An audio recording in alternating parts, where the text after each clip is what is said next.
Put the over on Kevin Durant's points tonight at 30.5. I'm scrolling through Twitter today, and of course, I see the little extra badge has now populated. Not just a regular verified badge, but now there's like an official badge. And as soon as I saw that, I'm like, it's definitely Mark Gunnels already got the plug on the official badge. Yeah, I mean, you do too. Don't act like you don't. I got verified when I shouldn't have been verified. I think I had like 600 followers when I got verified, to be honest. Oh, you were one of them like journalists coming up. Yes, I'm sorry. I was a journalist coming up who got verified that way. Yeah, let me retweet because we're live here on Arrowhead Pride on Twitter, Facebook, YouTube, wherever you watch the show. We appreciate y'all tapping in with us. I need to figure out a way to just like share this. Let me put that retweet in. I need to find a way to just share it directly onto. Ooh, maybe I did figure it out. Sounds so old, man. You don't know how to work technology no more? I mean, it's moving fast, man. I was texting Serta today, like, yo, can we get certain features that y'all might see on the show very soon? I just feel like the game might be passing me by a little bit. I hate to say it. Damn, that's crazy, Aaron. I never thought that would happen to you. I thought you were one of those guys that just stayed with the times and you always knew about the new things like TikTok. You're a big TikTok guy from what I heard. I thought you were with it, man. I know you're not talking because you did a TikTok. I set myself up for that. I just set myself up. I should have asked Serta to clip that. I really should have asked to throw that in there, but it's cool, man. What you been on? What you been up to? Oh man, I'm a little disappointed in my state of California now because we still did not legalize sports gambling. I don't know why people are voting no on it. I have no idea what the state is doing, but I still cannot legally bet in this state. So yeah, kind of disappointed about that. Yeah, yesterday was election day. We recorded this on Wednesdays at 6:00 Central Time. Yesterday, election day. Hope you got out and vote. You did your civic duty, got out there and let your voice be heard. I'm rocking Missouri today.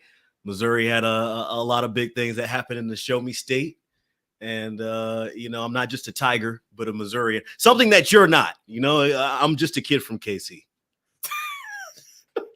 Every time you say that, I feel like your friends and family back in Georgia just cringe. Do they watch this show? Do they ever give you any pushback when you say these things? Like, we need to hold Aaron Ladd accountable. Can you start clipping this, Serta, every time he says that? Because I want to expose him on Twitter. Please clip that. I was in love with my tutor. Musically low, she trapping, man. Most of you rappers be actors, man. There we go. Talk about Steven Serta coming through. Oh my goodness. I got them bad grades. I was in love with my tutor. See, musically low, she trapping, man. Most of you rappers be actors, man. I was not expecting that. Wow. Man, can you explain what people are seeing right now? We know you're a big Mahomes fan, so we knew that was coming, but what is this? I lost a bet with one of my colleagues out here in LA, and they made me do a TikTok that Jackson Mahomes did. So I had to mock his TikTok, one of his pre-games from last year. He did that every game on the sideline. So I had to pick one, and yeah, that was the one that I picked. I want to shout out Serta for making sure he put that in there. Serta getting love from all over. And I got a review here. This leads us right into the call for reviews from Clinton Blake McKenzie. I don't know if that's 3 different people or if it's one person. But Clinton Blake McKenzie says, every week the podcast feed delivers. I learn something new from each and every episode, and they are all extremely entertaining listens. He doesn't mention your TikTok dancing. Sorry about that, Mark. As you're enjoying the fun, personable host, never forget the yeoman's work done by producer Steven Serta. Any podcast is only as good as the person producing it. We second that. Appreciate all the work you do, Serta, and appreciate y'all chiming in here on the Arrowhead Pride Podcast Network. 100%, man. We appreciate you guys. We wouldn't be anything without you. We need an audience to get this thing rolling. If it wasn't for you guys, I'm sure Pete Sweeney would have said, no more coast to coast. You guys aren't bringing in no viewers at all. So you guys keep the train moving, man. Appreciate you guys. Let's hope your TikTok didn't scare them all off, Mark. I think it brought in more viewers, actually. I think it brings in more. Chiefs Coast to Coast is back, episode 31. Aaron Ladd here in Kansas City. Mark Gunnels is on the West Coast. He's in LA. Are there any athletes with 31? I know we like to do a athlete after every episode number. I couldn't think of a 31. I don't like to Google it. Not current, but a Chiefs legend. Come on, man. Priest Holmes. That's Come a fine. on. I got to do a lap for that one. You're right Come on that one. on. One of the best running backs in Chiefs history. This is the Priest Holmes episode. We will recap Chiefs Titans, that one an overtime thriller in prime time before previewing another Chiefs game against an AFC South opponent coming up next week. We'll talk about Mark's Twitter interactions going a little viral, man. You a little cloudy. He got a little cloud on him. We'll talk about the interaction between Mark and possibly a future Chief, and then Mark will give us his game picks as he does every week. I want to start with this because I text you just 3 words. You know, I just text you 3 words after Chiefs Titans because I came on my platform as I do every week and I tried to spill some knowledge to y'all last week previewing this game. And I said 3 words, 1-score game. I thought the Titans were better than they had been given credit for. I thought Patrick Mahomes even said it himself. And when Patrick Mahomes says things like, hey, this team is better than they're given credit for, people got to listen. People got to perk their ears up. Vegas didn't respect Tennessee. We didn't know what their quarterback situation was going to be coming down to the wire. And despite their quarterback only completing 5 passes, Mark, it's a 1-score game. It's an overtime game. And honestly, Kansas City was lucky to win this one, man. Yeah, I mean, you texted me after the game talking about I deserve my flowers on Wednesday when we record this show. So here I am giving you your roses. I hope you can smell them all the way out there in Kansas City. Smells great. Through my my MacBook right here. So yeah, man, you deserve it. I saw no scenario where this would be a 1-score game, but silly me. I should have went through the history. I mean, the Titans always give the Chiefs a hard time. Now, to my defense, they were starting Malik Willis. So in previous games, it was Ryan Tannehill. So my thinking was, hey, a guy in his second career start. He played against the Texans last week. I'm like, okay, he only competed, 4 or 5 passes that week. And lo and behold, he does the same thing this week, and they still are within 1 score. So I didn't see where that was going to be. Oh, wow. Sorry about that. You so Hollywood, dog. Yeah. Come on. Sorry. See, this is what happens when I give you too much credit. My phone is telling me, Mark, you have to stop because once you do it, he's gonna put it back on you one day. And you're so Hollywood. He's trying to walk his way out of this one. So yes, that's my perfect segue for my alarm going off. But besides my alarm going off, yes, you were right. Their defensive game plan was magnificent. I mean, they were stuffing the run. The Chiefs threw the ball, almost 70 times. It was back at Texas Tech for Patrick Mahomes, right? So he's kind of used to having those type of games, but the difference is they didn't score that many. They only scored 20 points. So you would think if a guy throws for over 400 yards, has over 50 yards rushing, throws 70 times, they must have scored at least 30 points. But that wasn't the case. So credit to the Titans for mucking the game up, and they almost won. We've gotten questions like this in the past on when we had the Spaces shows, and even people who have chimed in here in the comments about the consistency of Kansas City's offense. And I remember one time my homie Larry hopped in here, and I think it was definitely after one of their more explosive games, and say, I haven't really seen the consistency from Kansas City, and this was the prime example of that.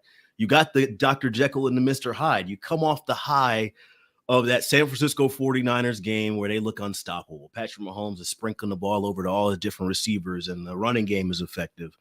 And you pretty much got the exact opposite of that in this game, paired with inconsistent special teams play. And that's something that we've used this platform to shine a light on time and time again, Mark. I called it mid on previous podcasts. I'll just say inconsistent this show because, once again, Kansas City hasn't been consistent in offense and special teams for us enough to pencil them in as, this is 12 and a half. I'll take it. That's too many points. Of course, they have the great 15 and his abilities. And I'm sure we'll talk about later in the show about what he can do to make everything else look like it's all right? Like he covers up so many deficiencies that Kansas City has. To me, what scares me, especially when you're facing off against teams like Tennessee, or we'll go down to a Buffalo or I won't say Indianapolis, but teams in the AFC who will contend. I just want to see more consistency, man. And that's in offense, special teams, and even sometimes on the defensive side of the ball. Yeah, I mean, absolutely. And the funny thing about this game is, and which is why I thought they would cover the spread, is because of extra possessions. And they got that, right? And I thought eventually the Titans defense would wear down because they were on the field too long.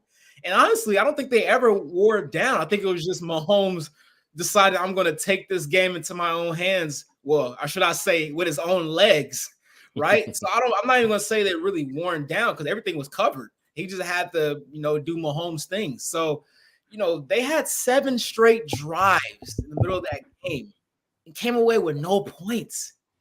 Like, if you were to tell me that before the game, you would have never agree with that, right? With 7 straight possessions and you don't come away with anything. So, yeah, I mean, the Titans defense deserves all the credit. And, Malik Willis, while he didn't have the passing numbers, the threat of him running, I thought they should have done it more, to be honest with you. I think they let the Chiefs off the hook because with that read option, you had to account for Derrick Henry, obviously. Then you have to account for Malik Willis, right? If they had Ryan Tannehill, that's not an aspect you're worried about. So in a way, I think that was more harder to game plan for, especially because you didn't know who's going to start and you never played against Malik Willis, right? So I think they should have done that more and let Malik run. But obviously, as a Chiefs fan, I'm glad they didn't because I think the result may have been different. I tweeted after the game, the second half defense, I thought is what really solidified or at least helped keep Kansas City in the game for as long as they were before you said, and people have said before, Mahomes went scorched earth or took it into his own hands, legs, whatever. Henry goes for the two touchdowns, right? After that, they go 5 straight possessions without a first down. They have 38 yards of offense on their last 9 possessions headed into overtime. Derrick Henry, 8 carries, 23 yards in the second half, 0 wide receivers for the Titans catch a pass in the game. I mean, you got lucky a little bit in the fact that you ran into a team that was so inept passing the ball almost as you were rushing the ball. And we can transition into the 68 passing attempts. That's all I pretty much wrote on the rundown because it's not a sustainable way to win games. And I think anybody would tell you that. Mahomes said as much on the podium today, and you can hear all the podium sound on Arrowhead Pride, wherever you get podcasts. He said that's what the game called for, but obviously we need more balance. Tennessee has that aggressive front, Jeffrey Simmons, and as formidable a front 4 and front 7 as anybody in the AFC. They stymied Kansas City's running game, and 68 attempts. I never want to see that version of Kansas City on offense because it means there was a massive failure in the run game. Yeah, I mean, but it was an outlier, obviously. And I saw people talking about, well, you got to stick with the run game. You got to have the threat of the run game. No, you don't in that type of game because every time they ran, it was literally a yard in a cloud of dust, maybe even no yards. It was a wasted play every time they ran the ball. So I understand why they completely abandoned it in that game. And like I said, Mahomes was essentially the running game. Right? He had, I think, 64 yards on the ground, 60 plus for sure. He was the de facto running game, and that 3rd and 17 was the play of the game. There's no doubt about it. Where he got that first down with his legs, got the midfield. Because if you don't get that, you're still down 8, and you got to punt because you're deep in your own territory, and it would have been 4th and 17. You're not going for that. So that was the play of the game right there. And I think at that point, people figured they were going to score, and then the question was, where they're going to tie the game up with the extra point, the 2-point conversion. And they got 3 tries at it. So, I mean, I guess the 3rd time was a charm there. I'm going to push back at saying it was the outlier. To me, it's more of a pattern. We've seen Kansas City's inability. 68 is the outlier. I'm saying that number is the outlier. 68 is absolutely the outlier. I'm speaking more towards the trend of your running game not being as effective as it once was earlier in the year. And I wrote about this today on arrowheadpride.com. If you want to check that out, Andy Reid and Patrick Mahomes asked about just what went wrong in the Titans game. And then you can kind of speak to the last 4 games in general, just 60 yards per game for Kansas City's running backs. And when you consider it's a 3-headed monster, what's that, 20 yards per? unacceptable, especially considering you quote unquote named a new starter in this time period as well. He hasn't exactly taken that job and separated himself from the pack. Kansas City, sure. In this game, you say let Pat cook. He's the one that's going to get us there. He's going to win us the game. And who could argue with that happening? But the process matters, absolutely. And teams have to be held honest, whether it's a traditional run game. Eric Bieniemy has said in the past that we consider the short pass another version of our run game. Whatever you want to call it, the little intermediate routes, the screen game, which Andy Reid has been so known for, and getting his backs involved, whatever it is, it's got to be more creative and something's got to work there. I asked Andy Reid about this on Monday, and he said there's a couple of different things. Not only is it, our front five and our offensive line maybe not being in sync with our running backs, but the running backs have to be more patient.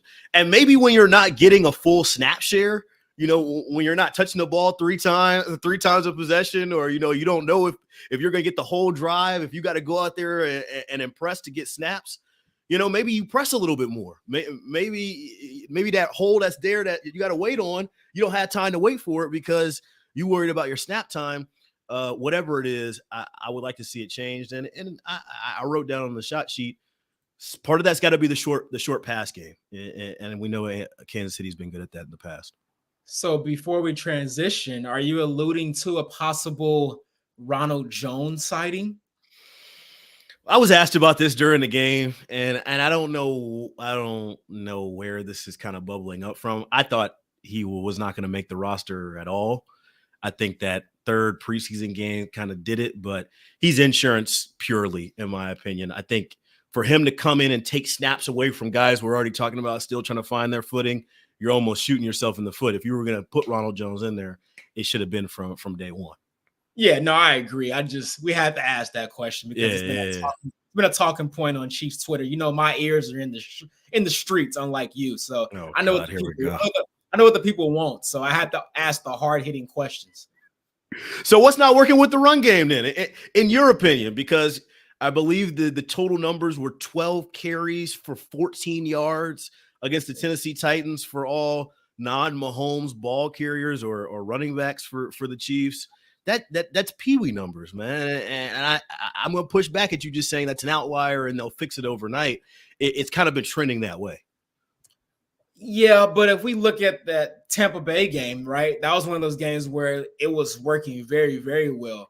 And I think people are kind of over-exaggerating just a little bit because this Titans defense, they're the top run defense in the league for a reason. Like, nobody runs on this defense. So I'm not going to put all my eggs in that basket. But like you said, it has been trending that way even prior to this game. So I understand that. But we have seen instances where the running game has worked this season. So I will just caution everybody that the Chiefs have faced some of the top D lines in the league. I mean, the Niners with Nick Bosa and company, right? Even the Tampa Bay front is supposed to be really good, and they did good against them. The Raiders with Max Crosby and company. So, I mean, and then obviously against the Titans. So they've had a murderous row as far as D lines and just schedule in general, right, through these first 8-9 games. So I think just caution a little bit, see how they do against the Jaguars, who have a pretty good deep front as well, but it's not nearly as good as the Titans one. So I would expect to see a more efficient run game moving forward. I just noticed that you're a Jaguars guy, not a Jaguars guy. Everybody's got their own pronunciation there. What kind of guy? Who are you? I'm War. I'm War. Jaguars, baby. Okay. That's that Southern twang, huh? A little something like that. If you're at home, let us know which one you are, Jaguars or Jaguar, as Kansas City prepares to play them in Week 10. I'm worried about the run game, but I have faith in Andy Reid. I'm sure this is something that we'll talk about again on the podcast going forward. 14 yards is not enough, and of course, I'm gonna have to hammer them on that. But I think the framework is there, and they'll get it fixed up. How about another guy that's kind of been up and down since returning? It's Chiefs kicker Harrison Butker, who just prefaced this by saying he made the game-winning kick. The Chiefs don't win 20-17 in overtime without him making that kick in OT. Obviously, KC went for the touchdown there, and they went for it on fourth down, hoping they would continue that drive and just get a touchdown. I think Andy Reid even said, we're going for the TD there. but Butker converts the OT field goal, which makes you feel better after missing a PAT and a field goal in regulation. The question is, are you worried? But I guess maybe your full range of emotions on number 7 for KC. Yeah, so typically, and he kind of went against my theory a little bit in this game. Typically, with Harrison Butker, even before the injury concern and anything like that, I was always more concerned with him on shorter kicks, which seems like a oxymoron, right? Because you would think that should be the easier kicks. But for some reason, on those short ones, I don't know what it is. I don't know if he just is just too confident in it or the lack of focus isn't there. When it comes to kicks 50 and beyond, I'm very confident in him because I feel like in that moment, you have to really be locked in, right? Because it's such a distance. So you have no choice but to really focus on it. And now he missed, I think, a 44-yarder, and then he missed the extra point, obviously. So I'm a little worried. Is he fully healthy, right? Or is it just more of a mental thing? And I think I'm leaning towards it more being a mental thing. Because I look at kickers, it's like golf, right? To me, it's like golfers. You know, it's really 90% mental, 10% physical, in my opinion, because we see golfers when they have a bogey or they hit one into the water, they just derail after that. Like they can't recover. The next holes after they're done. They're mentally shot. We see it all the time, especially when guys used to go against Tiger and, you know, you make one mistake and Tiger looks you in your eye, you're done. I think it's the same thing with kickers in a way because, you know, they're able to kick it, right? We see in pregame, these guys are kicking 70-yarders with ease in pregame. And then when the game comes, they're missing extra points. So you can't tell me it's physical at that point. It has to be mental. So I think him making that kick in overtime hopefully can be a carryover effect into the next game. And obviously, this won't be as a pressure-packed game as far as like national attention. It's going to be our normal noon slate in Kansas City. Let's go. Here we go. You barely get those nowadays, man.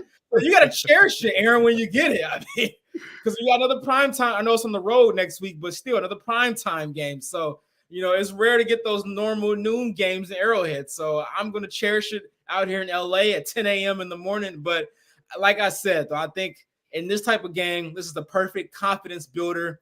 You know, get a lot of extra points in. I think there's going to be a lot of points scored in this game.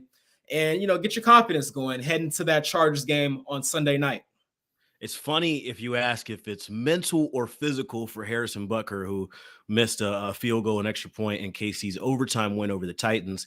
He talked at the Chiefs locker room on Wednesday. That's today. And this from John Dixon on arrowheadpride.com. Harrison Butker says, I'm not at 100%. If I was at 100%, I'd be doing full steps on my kickoffs or going back 10 yards and everything. I'm good enough to have the strength. That's not the issue, but my mind tells my body certain things, and it's just not happening every single time. It's that consistency aspect, not the power or the ability to go out there and do it. We've been asking for kind of goes hand in hand, right? Mental and physical. And I think, and you touched on it too, golfers, baseball players, kickers, when you're not doing something every day, when your attention or your focus or your discipline turns from how can I be as consistent as possible every single time, like Harrison Butker talked about, to how can I just get back to 100%? How can I start feeling myself again? How can I rehab and get back and be a part of the team so they can count on me again? Just that little bit of focus and that little bit of shift is all you need to turn an automatic kicker or a 95% guy into a 90% guy or 85% guy into an 80% guy. The question, are you worried about Harrison Butker? Yeah, but I don't think you really have another choice if you're KC. I mean, you saw what it was like when he's not there, the Matt Amendolas or the Matt Wrights or whatever in the world. Like, it's dark out there. So I think you just you put your arm around Harrison Butker and say, hey, you're going to miss a couple. We still got faith in you. We know you were out for a little while. We know how hard it was for you to get back. We know you're going to make one when it really matters.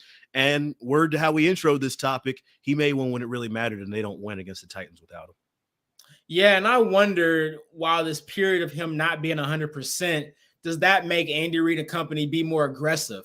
Let's say you're at the opposing team's 35-yard line, 30-yard line. You're in field goal range, but it's like a 50-plus yarder, and it's 4th and 2.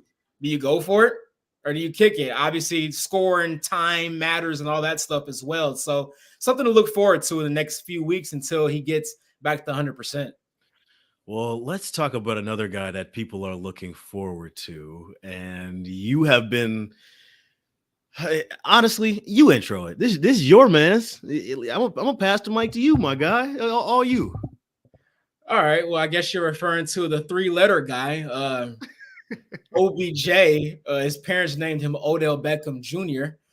So, yeah, obviously on Twitter yesterday, if you haven't seen it, him and Micah Parsons had a back and forth. FanDuel tweeted out a picture of him in a Cowboys jersey. Then Micah Parsons came in and said, hey, let's do it, OBJ. I'm paraphrasing here, right? I don't know the exact quote, but he said basically, in less words, basically come to Dallas.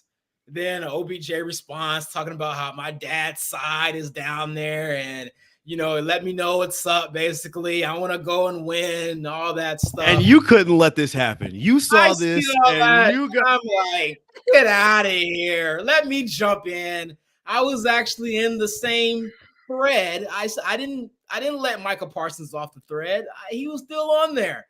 I came in there and I basically said, hey, come to Kansas City. I know you'll definitely win 100% with Mahomes, Kelsey, and Big Red. We have the best barbecue in the world if you're into that type of thing. And we have the loudest fans. Come to Kansas City. It's a no-brainer. And then he responds and says, it's not out of the question. And this isn't really breaking news because even weeks ago when the Chiefs traded for Kadarius Toney, our great friend Nate Taylor even tweeted and said, this is not a sign that they're out on OBJ. In actuality, he said it still may be the preferred destination. And that may surprise outsiders because they're probably like, why do you need a receiver? And that's all I've been seeing in my mentions from obviously Cowboys fans. They're pretty upset at me right now. But they were saying, why do you need another receiver? Why are you guys being so greedy? You just got Kadarius Toney. Well, the thing is, Toney is more about the future. Now, obviously, he's still going to be used this year, as you saw last week. They threw it to him the first play of the game. So it's not to say he's not going to be used this year as well, but he's under contract for the next 2 years. And after this season, the Chiefs only have him, Sky Moore, and MVS under contract in that receiving room. And I think they have an out on MVS potentially after this year as well. So weird, funky thing in his contract. So obviously, they're probably going to want to resign Juju. McCall Hardman most likely is gone with Toney. And if you bring in OBJ, it's most likely just a rental. But he did say on a podcast recently he wants to go somewhere and, kind of just settle down and, not be hopping from team to team. But I don't see no team giving him a multi-year contract right now. I think they want to see him play the rest of the season to see if he can stay healthy. And then after the year, then they'll reevaluate and try to bring him on for another year or two. So I think that's the most likely scenario. But the Chiefs are obviously in the hunt because if you look at it, and he's complaining about this as well, and I think this is a real thing in his mind. He doesn't like playing on turf. And in the Super Bowl, obviously in SoFi Stadium, he got hurt on turf. The Cowboys play on turf. Chiefs obviously play on grass. I think that is a real thing with the guy coming off an ACL for 2 years in a row that you probably want to avoid as much as you can. Also, like I said before, it's hard to say no to Mahomes and Reed twice. We have multiple examples of that being the case. Melvin Ingram, even though that was a trade, still. Juju, he said no the first time, came in the second time. And then you got the thing in Buffalo right now. Is Josh Allen really healthy? I mean, I know they're saying he's day-to-day, but that's a serious injury. You don't want to rush that. So that may deter him from going to Buffalo. That's a real thing you got to monitor. So when you really break it down, Green Bay, who's going to want to go to Green Bay right now? Obviously, he's not going to the Rams. So the market is really open for the Chiefs to get him. I don't think it's unrealistic when you really look at the possible teams that he could go to. I think you covered it well, and I want to congratulate you and Odell for linking up for a mention on the timeline. generated some shockwaves there. We've talked about this a couple of times on this platform. I don't think either of our opinions have really changed. I don't think he's coming to Kansas City. I think Kansas City is doing their due diligence and being in the mix, as you mentioned. But Odell Beckham Jr. to me seems like a guy who wants a multi-year deal, and I don't think Kansas City's in the business of handing out Do you think any multi-year team that right now? Well, see, and here's the benefit for OBJ replying to your tweet and doing what he's been doing this entire NFL season, right? More teams, more value, more bidders. If I can make the Cowboys think that KC is entertaining giving me a multi-year deal, maybe that forces them into thinking, all right, into pulling the trigger and saying, all right, we'll give you two. I don't think any team who's smart would do it, but I think a lot of teams who are close this year and could see themselves needing a wideout next year, which Kansas City fits in, why not? See if we're in the ball game, see if the money works. KC obviously has the wiggle room to be able to do it cap wise, but I've said this before, at what cost? You're taking away snaps, you're taking away targets from your other investments that you've made time into. You got to simplify the offense for him to be able to come in and contribute. I don't see it happening. I don't see it working out, but it got you a couple retweets, so that's why we brought it up on the platform, I guess. Hey, man, if it happens, me and OBJ are going to be on Westport. Oh, gosh. Outside your favorite bar. Back outside, boys. Y'all are the backup. Drake wrote that song about you and Odell. Hey, he loves Drake. That's his boy. So don't be surprised if Drake starts pulling up to the town too, man. So I'm just saying, man, Kansas City is an up-and-coming market, man. Don't sleep. Don't be surprised when you see me, Drake, and OBJ in a picture, and you're not there, and you get a little jealous. That's all I'm going to say. Because, OBJ knows my name now. Absolutely not. I'm not even entertaining that. You mentioned Kadarius Toney, his Chiefs debut, 9 out of 101 snaps, 6 routes, 2 catches on 12 yards. Yeah, they got him involved right away, and I think we got a little taste this year. Andy Reid mentioned, he's sponging everything up, and he'll come along at the pace that he comes along. I don't think that it's any rush. He obviously is dynamic with the ball in his hands, and they're happy to have him. Yeah, and I think the flow of that game messed up his snaps. I think he would have got more if it wasn't this mucky, ugly game where it's like, okay, now we're actually in danger of losing. So we need to have guys out there that have a full grasp with the playbook. I fully thought if they were going to get out to a big lead early, and they got to a 9-0 lead, people forget about that. It's kind of hard to imagine it when you look at how the game went. They were up 9-0 at one point.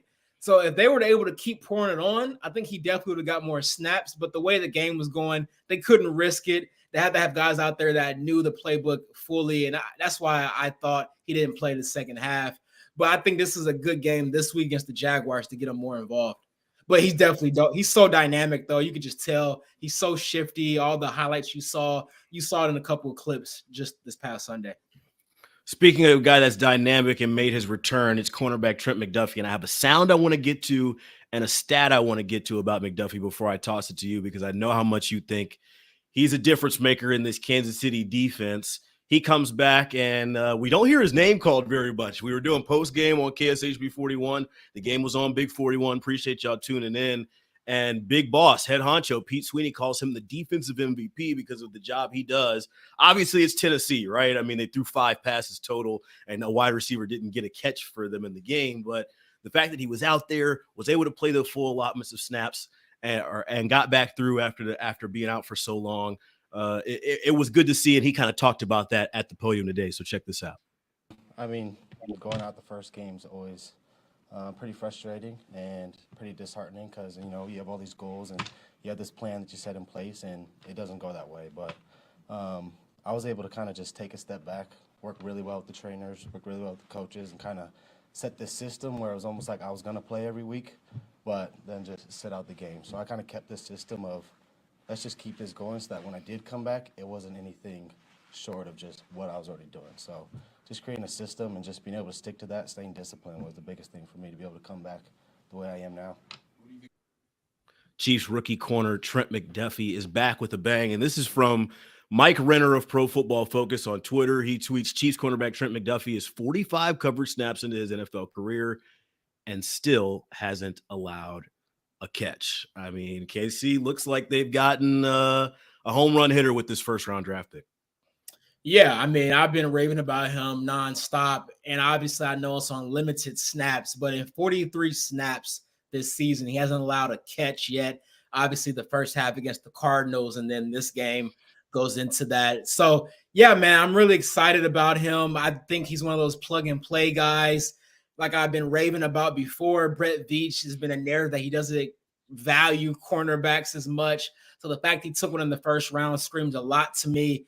And obviously, it's not a big test against the Titans because they didn't pass that much, but still, when your name is not called as a corner, it's normally a good thing unless you got an interception or something like that. It's crazy. So, he's solid. We're going to get a bigger test this Sunday against Trevor Lawrence and Christian Kirk and company. So I'm waiting to see how that turns out. But I like what he said there, the fact that he still had the mentality and they were still moving forward as if he was playing every week, even though he wasn't, right? So when he came back, it wasn't a big transition. It wasn't anything different besides him actually playing on the football field. And I truly believe he could have came back a few weeks ago, but I just think the Chiefs were being very, very cautious with him.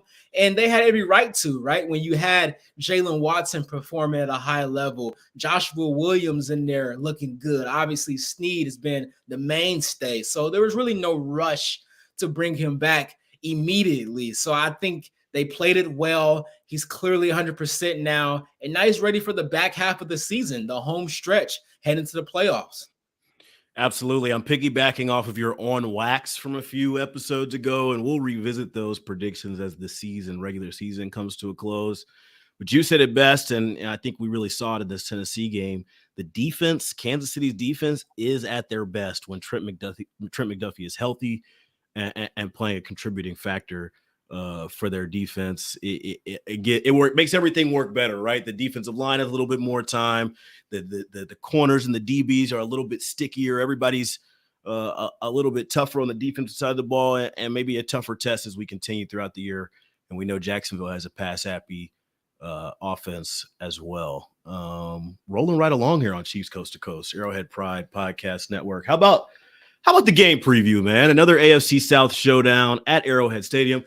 This was asked a while back, and I'm so glad we got it. We got a noon or extra sauce, man. It's a noon game at Arrowhead. We get to have a whole day after this, man. This is amazing. Is this the first one this year? So I looked this up. Indy. At Indy was the only other noon That's game. at home, though, in Arrowhead. But this is the first home one. This is the first home one. Crazy. And we know that they have another one on the road that just got flexed. We'll talk about that one later in the show. But specific to the Jags game, they come in off a big comeback victory against another team in the division that is experiencing their own struggles. What's your biggest concern? What's keeping Mark Gunnels up at night thinking about the Jacksonville Jaguars specifically? I would say the familiarity with Doug Peterson. Obviously, he came under Andy Reid, so he knows him like the back of his hand. Now, the same goes vice versa as well. But, the fact that Doug Peterson came up under Andy Reid, a lot of his schemes comes from him. A lot of his way of coaching comes from Andy Reid. So I would say that's a concern. It's all because now it's one of those kind of game within the game, right? Because you kind of know what he wants to do. You know what that guy wants to do. So it comes down to execution. So I would say that is my biggest concern is Doug Peterson knowing Andy Reid very, very well.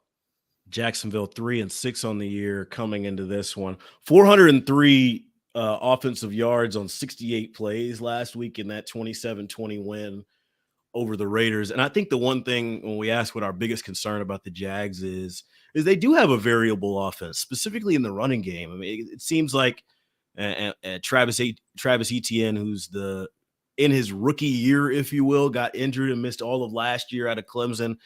To me, it seems like it's starting to click for him. The coaches are putting him in the right spot to make plays, and he's executing and taking advantage of those plays. Let me see his stat line from this last game. 28 attempts, 109, and 2 scores against the Raiders in that one. He scares me the most. How many catches did he have in that game? He's pretty good in the passing game when they use him.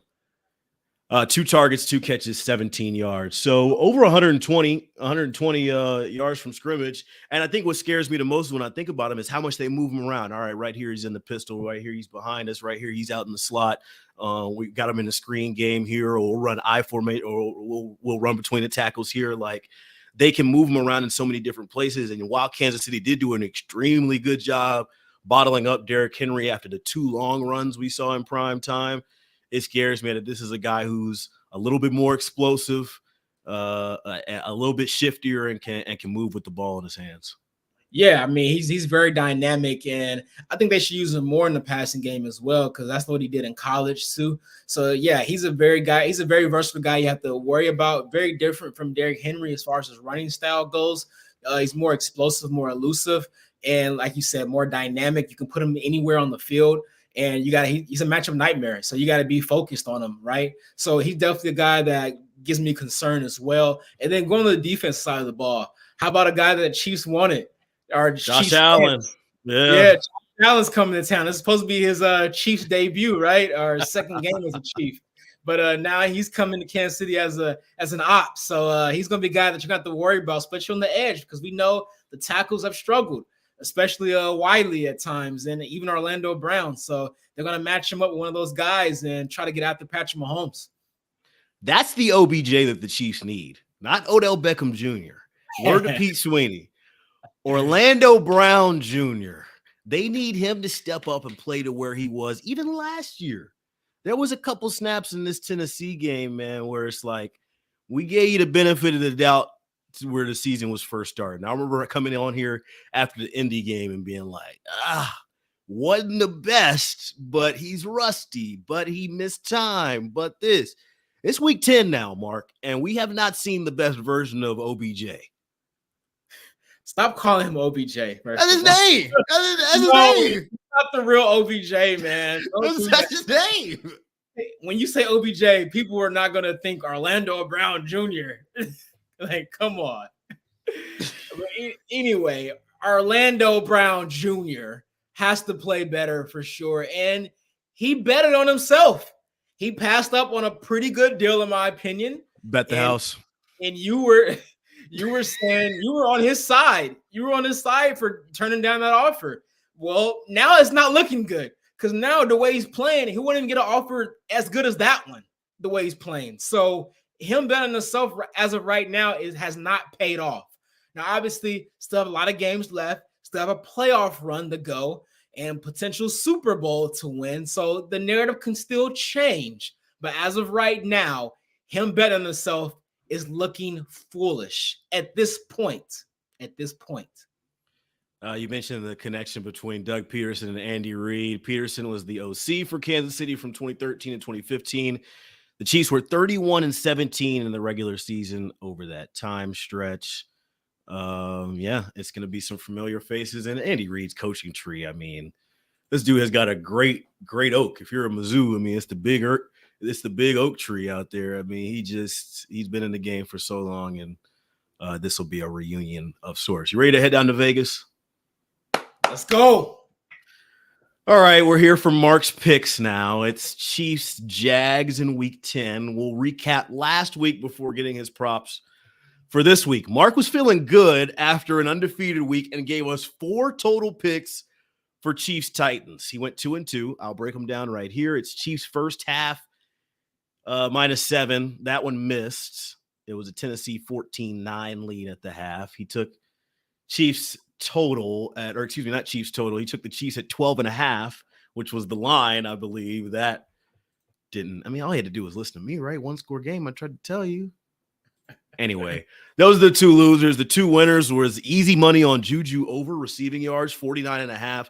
I hope that Vegas has learned, stop giving Mark that line. He's going to hammer it home every time. Juju finished with 88 receiving yards in the win. And then Mahomes over on the passing yards. That was just candy from a baby. 288.5. And Mahomes finishes with nearly 450 passing yards. Mark is 12-10 on the year. That's not bad, man. That's good. That's a good place to live, right above 500. Let's see if you can give us a few more winners this week. What you got?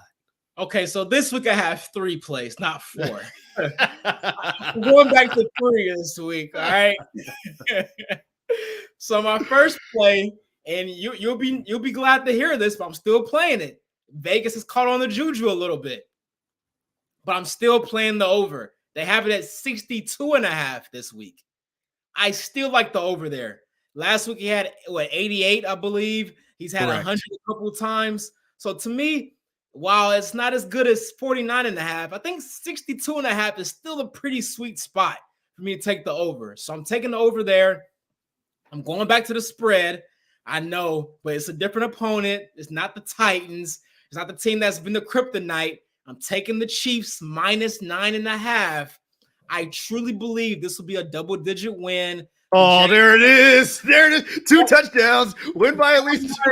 They're not a good football team. They beat the Raiders. They were down 17-0. If that happens against the Chiefs, they're not coming back or getting close at all. I think the Chiefs can have a big sigh of relief after coming up that hard-nosed Titans game. You have a regular noon game at Arrowhead. It should be pretty good weather. I really believe they win this game by double digits. So I'm taking the Chiefs minus 9.5.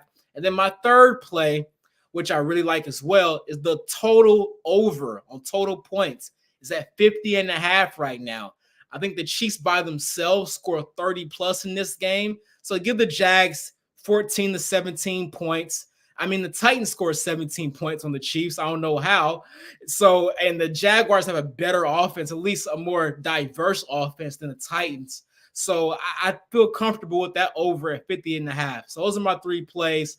Over on Juju's receiving yards, 62.5. Chiefs spread minus 9.5.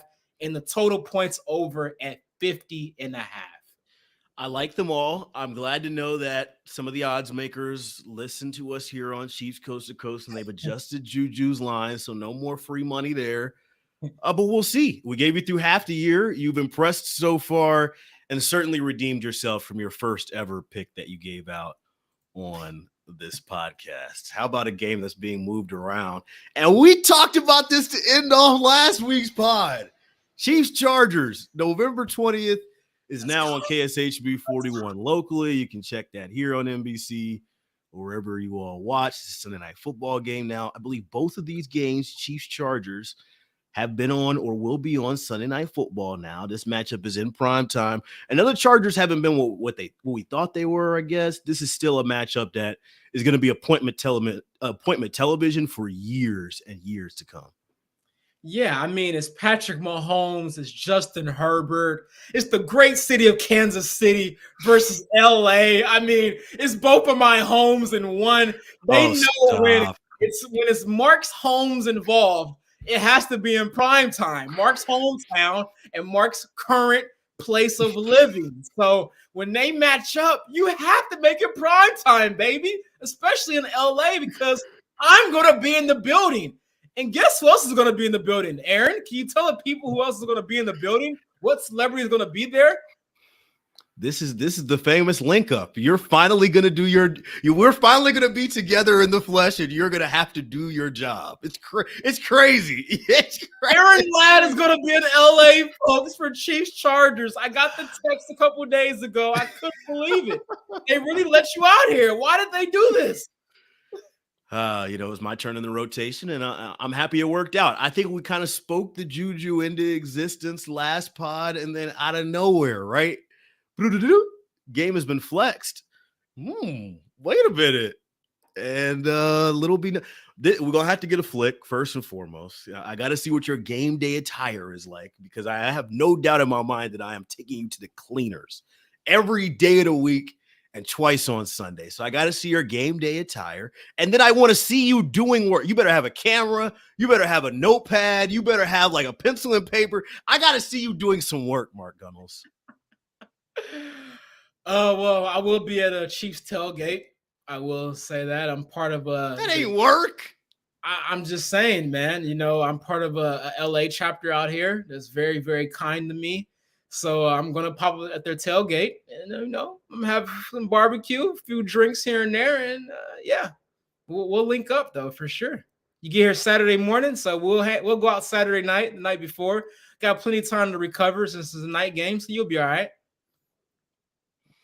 I'm looking forward to it, man. It's definitely long overdue. This is always a good one. I was talking with somebody about this last year too. Was it Kelsey walk-off in overtime? His touchdown in SoFi. I've heard so many good things about SoFi, so I'm excited, man. And we definitely gonna have to get last time we were in the city, we did like a little hookah spot or something. So we'll have to find some libations after. You know what I mean? Man, I got the city on lock, man. I got you. Don't worry about it.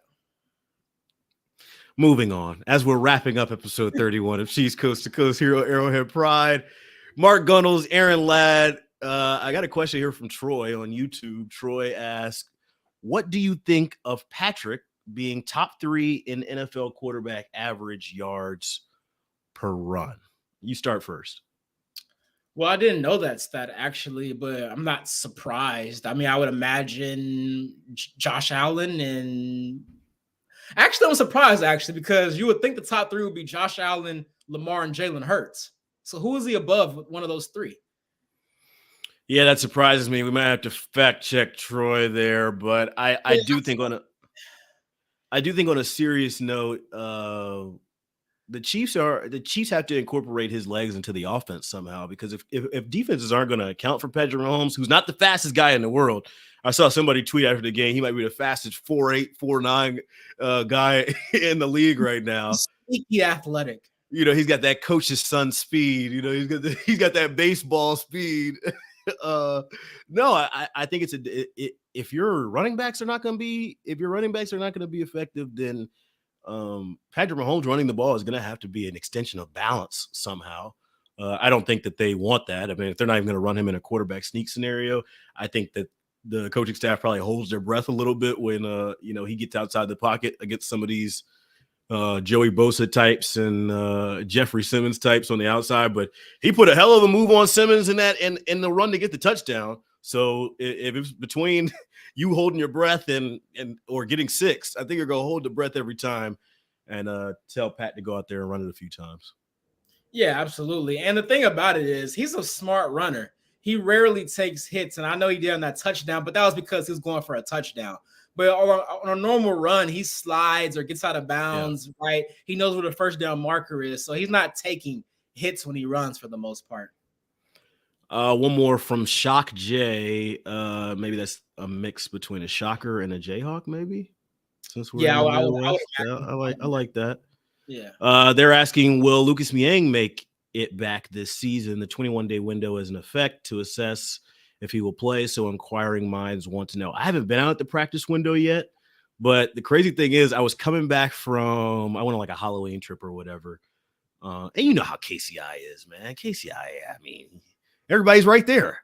And I look over and I'm like, is that? Yeah, it's Lucas Niang chilling. He had just gotten back from the bye week. We chopped it up for a little bit, talked with him. I asked him about his Horned Frogs. He's a TCU alum.